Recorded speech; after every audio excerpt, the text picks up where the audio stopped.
자,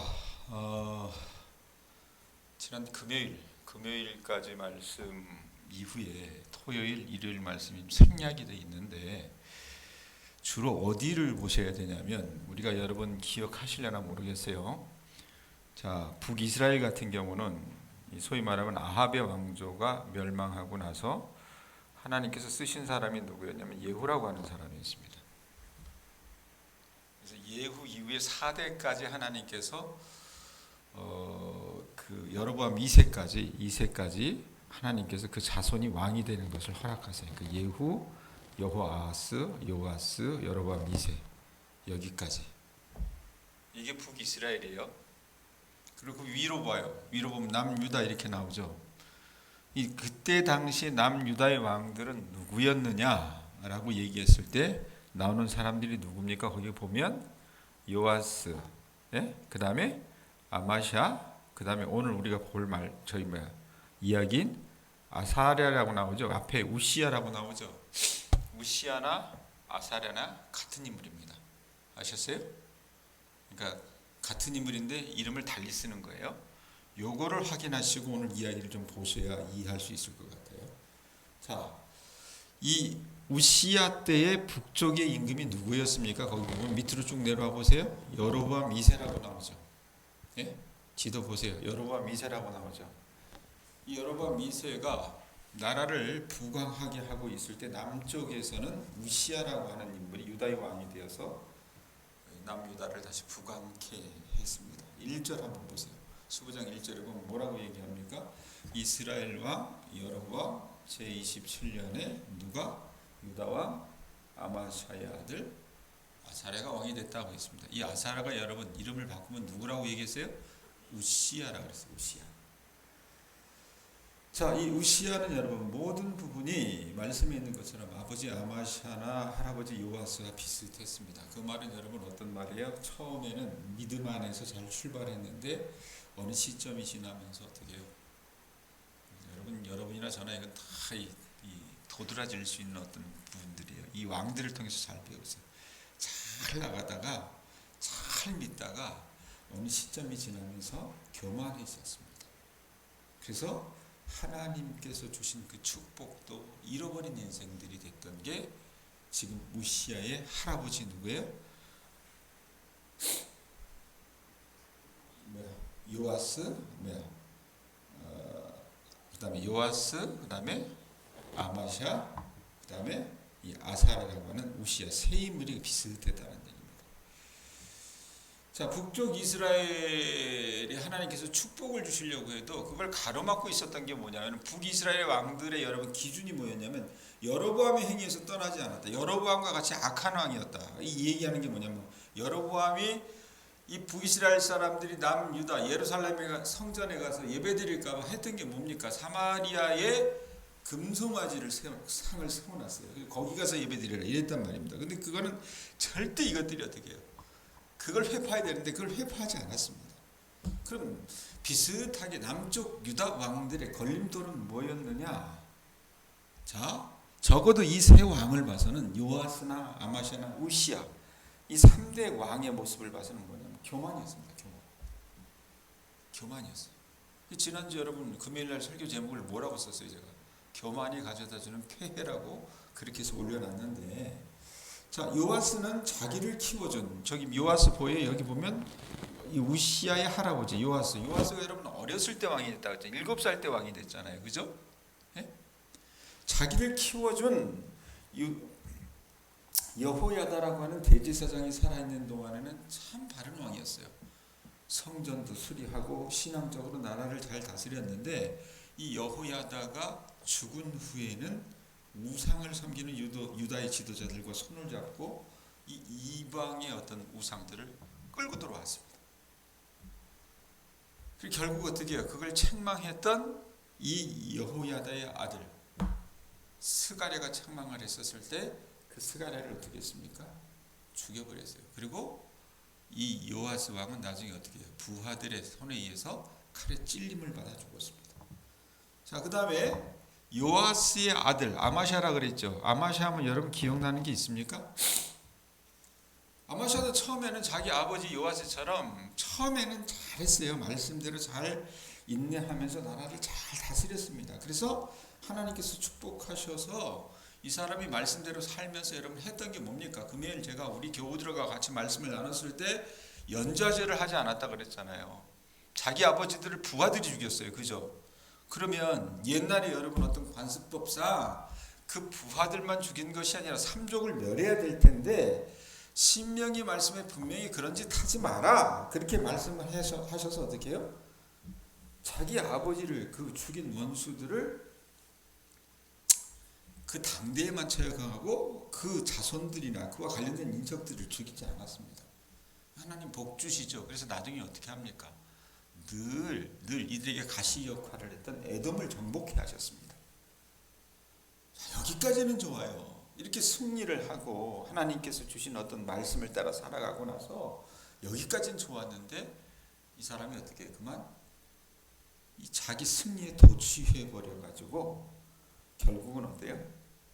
북이스라엘과 전쟁을 벌였다가 포로가 되는 바람에 힘을 잃고 말았다는 것을 여러분 우리가 말씀을 통해서 봤습니다. 그래서 어떻게 예루살렘 성벽 그 북쪽으로 가는 것들을 한 200m 다 헐어버리고 왕궁에 있는 것 성전에 있는 모든 기물들 다 빼다가 어떻게 북이스라엘에 갖다 주고 그 다음에 사람들을 벌모로 잡아가는 그런 아주 끔찍한 역사를 경험하게 했다 그랬잖아요. 자 그러면 보세요. 할아버지 처음에 잘 나갔어요. 아버지 처음에 잘 나갔습니다. 근데 이것들이 끝까지 그렇게 했으면 좋겠는데 중간에 잘 나가서 스스로 교만해가지고 이렇게 소위 말하면 망친 어떤 그들의 일대기를 그가 눈으로 봤다면 그걸 교훈 삼아서 참 자기는 그러지 말아야 되는데 어떻게 해요? 똑같이 제자 훈련을 받았습니다. 똑같이. 자, 여러분 우리가 지금 열왕기하 15장 1절에서 7절 보면 우시아에 대해서 자세히 기록을 안 해요. 기록을 안 하는데 역대기 26장에 보면 이 우시아에 관한 이야기를 비교적 세세하게 기록을 했습니다.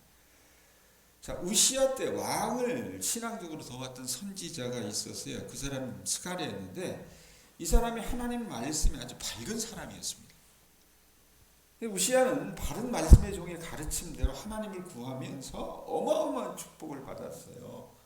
26장 한번 찾아보세요. 열왕기하 말고 역대하. 열왕기하 다음에 있는 것이 역대상 역대하잖아요. 역대하 26장을 한번 여러분 펼쳐보시기 바랍니다. 거기 보면 역대하 26장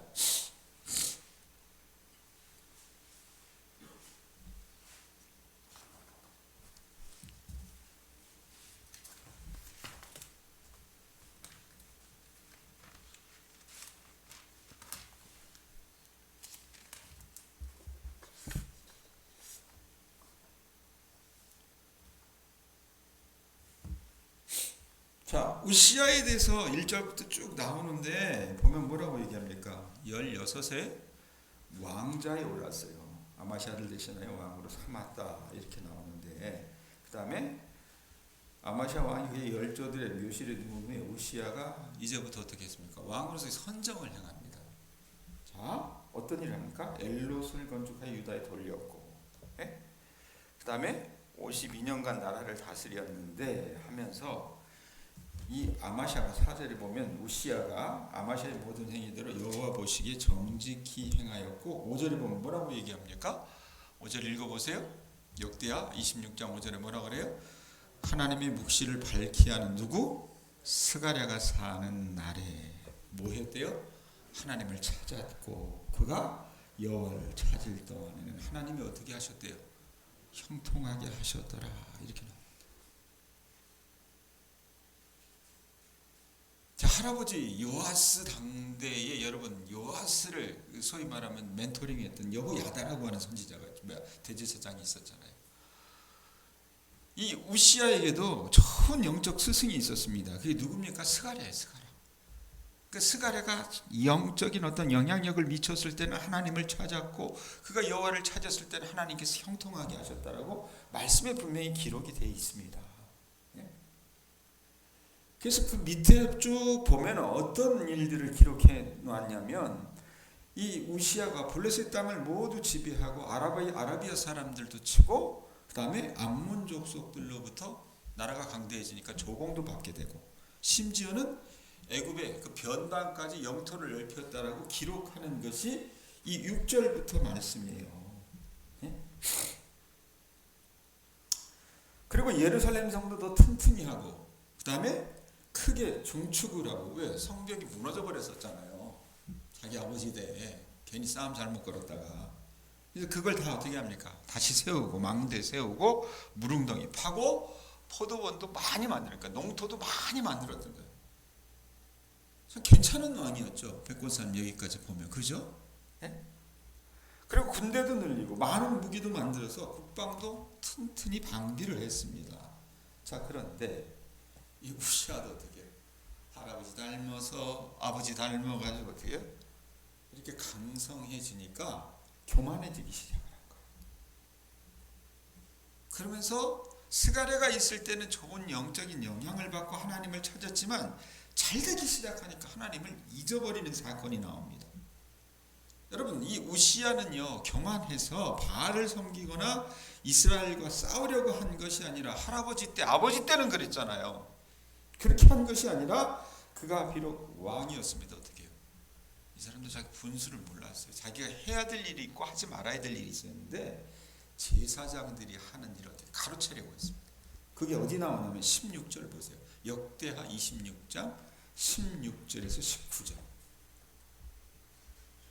역대하 26장 16절에서 19절 보이세요?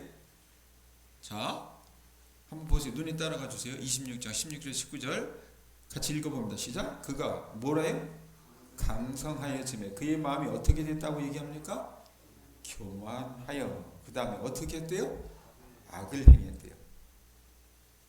강성하여짐에 잘 되니까 마음이 교만하여져서 악을 행했는데 그 악을 하나님께서 어떻게 고발하시냐면 뭐라고 얘기합니까? 누구에게 범죄하되? 그야 하나님 여호와께 범죄하되. 그 일이 어떤 것이냐? 나와요. 읽어보세요. 뭐라고 얘기합니까? 곧 읽어보세요. 여호와의 성전에 들어가서 향단에 분향하라 하는지라. 왕은 왕의 소임이 있어요. 그 일만 하면 되는 거예요. 그런데 어떻게 해요? 제사장의 일까지 침범해서 여호와의 전에 들어가서 어떻게 해요? 향단에 분향하라고 했습니다. 자, 이때에 17절 한번 보세요. 제사장 아사랴가 여호와의 용맹한 제사장 80명을 데리고 그의 뒤를 따라 들어가서 굉장히 용맹했던 제사장이죠. 이 아사랴가 들어가서 우시아 왕 곁에 서서 이르되 우시아여, 그래놓고 뭐라고 얘기해요? 여호와께 분향하는 일은 왕이 할 바래요, 할 바가 아니래요? 할 바가 아니요, 오직 분향하기 위하여 구별함을 받은 아론의 자손 제사장들이 할 바니 성소에서 나가소서. 왕이 범죄하였으니 하나님 여호와에게서 영광을 얻지 못하리이다. 아주 주상과도 같은 말을 합니다. 아사랴가. 자, 우시아가 어떻게 합니까? 19절 보세요. 손으로 향로를 잡고 분향하려다가 뭐 했대요? 화를 냈대요. 저놈의 자식이 저게 제사장인데 어디 감히 내가 지를 임명했지 하면서 화를 냈어요. 그런데 어떤 일이 나타납니까? 그가 제사장에게 화를 낼 때에 여호와의 전 향단 곁 제사장들 앞에서 어떤 일이 벌어져요? 그의 이마에 나병이 생긴지라.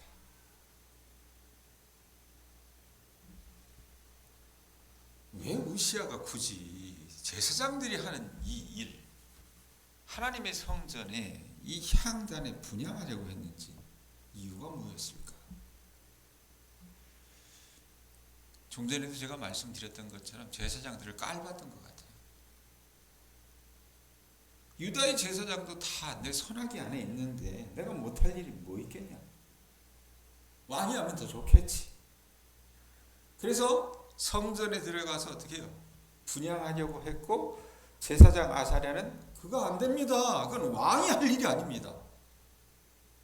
그래서 용감한 제사장 무리를 80명과 함께 가서 절대 분향하서는 안 된다라고. 목숨을 걸고 나간 거죠, 사실. 왕이 어떻게 해요? 그걸 듣습니까? 귀뚱으로도 안 듣고 향로를 잡은 손으로 화를 호락 냈는데 그 순간 그 이마에 문둥병이 나게 된 거예요. 자, 여러분 우시아의 말로가 그 뒤로 어떻게 된 줄 아십니까? 오늘 말씀 다시 열왕기하 15장으로 넘어갑니다. 15장 5절 뭐라고 얘기합니까? 열왕기하 15장 5절 읽어보세요. 읽습니다. 시작. 여호와께서 왕을 뭐 했대요? 치셨으므로. 그래놓고 그가 죽는 날까지 나병 환자가 되어 별궁에 교하고 왕자 요담이 왕궁을 다스리며 그 땅의 백성을 치리하였더라. 성전에서 쫓겨나서 죽을 때까지 한평생 별궁에 갇혀가지고요 문둥병 환자로 지내면서 고독하게 살다가 죽었습니다. 그러니까 재위 기간은 길었지만 나라를 다스렸던 날들은 앞에 솔로몬이나 그 다음에 뭐예요? 다윗보다는 길었다고 말할 수 없기 때문에 그렇게 긴 기간을 인정을 하지 않는 겁니다. 자, 여러분 보세요. 요아스, 우시아의 할아버지 요아스, 그 다음에 아버지 아마샤, 그 다음에 우시아. 이 세 왕에서 나타나는 공통점이 뭐예요? 교만입니다. 교만이에요. 이 교만이 얼마나 무서운 것인지를 하나님께서는 이스라엘의 이 남유다 역사를 통해서 가르쳐주고 계시는 거예요. 우시아가 이렇게 징계를 받은 일은 여러분 그 아들 요담에게까지 나중에 악영향을 끼치거든요. 요담은요 아버지가 성전에서 징계를 받아가지고 문둥병 왕자가 되잖아요. 문둥이가 되니까 그래서 그 뒤로는요 성전에 들어가는 걸 굉장히 꺼립니다. 이 요담 왕이. 이 15장 뒷부분에 보면 이 요담에 관한 이야기가 나와요. 그래서 한평생 성전을 멀리하고 성전에 들어가지 않았습니다. 여러분 유다의 왕이 성전을 가까이 하고 기도 생활을 늘 해야 하는데 그래야 백성들이 복을 받는데 왕이 성전에 들어가는 것을 두려워하니까 이것이 결국 여러분 이스라엘 백성의 어떤 부흥을 소멸시키게 되는 단초 역할을 하게 된다는 말입니다. 자, 오늘 말씀 정리해 봅니다, 여러분. 어떻게 보면 우시아 때의 나라는요 아버지 때 굉장히 수모를 당했잖아요. 북이스라엘에게 싸움을 걸었다가. 근데 이 우시아라고 하는 임금을 통해서 스가랴가 있을 때 이 사람이 하나님을 찾고 하나님 앞에 신실하게 살았을 때 하나님은 다시 회복시키셨고 부강해지는 길에 들어서게 만들어 주셨지만 그가 강성해지자 교만해서 결국 그 교만이 하나님께서 주시는 복을 가로막아 나라를 다시 어떻게 해요? 쇠락 일로의 길에 들어서게 만드는 또 다른 시발점이 되도록 했다고 말입니다. 그러므로 여러분 물질적인 축복이나 나라의 부강 정도를 가지고 우리는 저 사람이 하나님을 정말 저 나라가 하나님의 축복을 받았다라고 그렇게 판명 내려서는 안 됩니다. 이런 좋은 기운들이 바른 신앙으로 돌아오라는 하나님의 제스처인지 아니면 정말 부흥의 열매로 하나님께서 주시는 축복인지를 분별할 필요가 있어요. 그런데 그 분별할 수 있는 유일한 기준이 뭔지 아십니까? 내가 잘되고 내가 잘나가고 내 삶이 형통하고 내 자녀들이 다 잘되고 그걸 하나님이 정말 축복하신 걸까? 여러분 그걸 판별할 수 있는 기준이 있습니다. 뭡니까? 하나님 말씀밖에 없습니다. 말씀밖에 없다고 말입니다. 그래서 여러분들이 정말 복받기를 원하시는다면 지속적으로 하나님의 축복을 받으려면 여러분들이 해야 될 게 뭡니까? 돈이나 명예에 여러분들이 마음을 빼앗기면 안 됩니다. 아무리 하나님이 축복하셔도 여러분 우리는 축복에만 눈멀면 안 돼요. 우리에게 여러분 가장 우선되는 건 뭡니까? 하나님이에요. 하나님이 가장 우선되어야 되고 절대로 물질적인 축복을 믿음보다 더 우선순위에 두어서는 안 된다고 말합니다. 사랑하는 교우들이요, 이 세 왕 요아스, 그 다음에 아마샤, 우시아 이 3대에 걸친 왕들의 이 그들이 보여주는 교훈 다시 한번 보실 수 있기를 바랍니다. 나는 속이 정말 넓고 하나님 앞에 겸손한 사람인데 여러분 그 겸손을 가장한 교만이 우리 안에 있을 수도 있습니다. 또 하나 봐야 될 게 뭐냐면 여러분 제사장의 역할을 묵과하지 마시기 바랍니다. 아주 요즘 시대 목사들이 하는 짓들이 참 기괴하니까 목사값이 똥값이 되어버렸어요. 이러니까 어떻게 신학교 가려고 하는 아이들도 이제는 미달이 됩니다. 목사들이 잘못한 부분이 있죠. 그래서 평신도 운동을 한다. 뭐 이런 거 여러분 의미가 있다라고 생각을 합니다. 그런데 저는 목회자로서 여러분들에게 분명히 드리는 말씀은 뭐냐면 교회에서 목사의 역할이 있고요. 교인들의 역할이 있습니다. 이것을 공의 인정을 같이 해줘야 돼. 그러지 않고 목사들이 다른 게 목사들이 뭐하다 그러니까 어떻게 도매급으로 다 그렇게 넘어가 버리면 나중에 어떻게 되는 줄 아세요? 교인들이 여러분 정말 의로운 줄 아십니까? 안 그렇더라고요. 다 내로남불이에요. 저는 그거 아주 눈 뜨고 아주 여실히 봤습니다. 여러분 이 우시아가 그 다음에 요아스가 하나님 앞에 바르게 살 수 있었던 건 뭡니까? 그 옆에 영적으로 영향을 미친 영적 지도자들이 있었을 때 그들이 하나님을 찾았고 그들이 여러분 형통하는 복을 얻을 수 있었습니다. 그러니까 저는 우리 교우들을 인정해 드리고 싶어요. 그렇기도 하지만 우리 교우들도 여러분 하셔야 될 게 뭐냐면 목회자를 위해서 기도해 주시고 목회자의 권위를 여러분들이 인정을 해 주셔야 합니다. 그것이 어떻게 해요? 같이 갈 때 교회라고 하는 것은 잘 굴러가게 되어 있습니다. 스스로 어떻게 서로 불신하고 반목하면요 나라도 나라 꼴이 아니지만 교회도 교회 꼴이 아닐 때가 많다고 말입니다. 하나님의 바른 말씀이 강단에서 선포되어질 수 있기를 여러분들은 구하실 수 있기를 바라고 그 말씀이 선포될 때 거기서 흘러나온 은혜로 성도들이 지속적으로 복을 받게 되는 거라고 말입니다. 사랑하는 교우들이요. 우리가 다시금 하나님의 말씀의 칼날로 저나 여러분이나 우리 교만의 싹들을 잘라내실 수 있는 이 새벽이 되실 수 있기를 바랍니다. 우리에게 다시 이 교만의 돌기들이 살아나 있게 되면 그것은 언젠가 하나님께서 주시는 축복도 가로막게 되는 가시덤불이 될 확률이 큽니다. 우리 안에 아마샤, 요아스, 우시아에게서 보여졌던 이 교만이 없는지 다시 한번 살펴보시는 오늘 하루가 되실 수 있기를 주님의 이름으로 축원드립니다. 기도하겠습니다.